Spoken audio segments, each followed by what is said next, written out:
Tapos sa kanyang remote.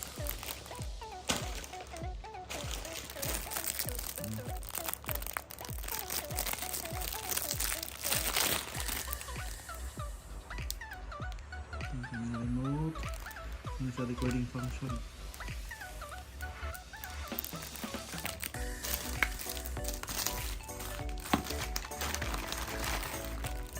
At cord para TV.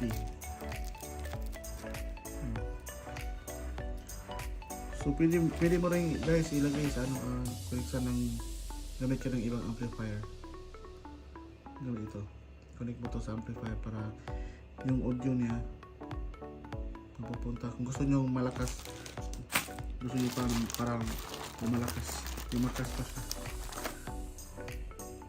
Type C charge, cable, battery para sa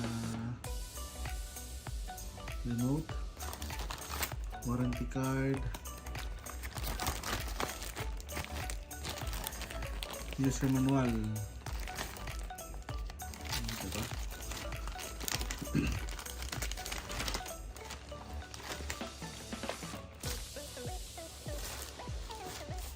Guys, ito na.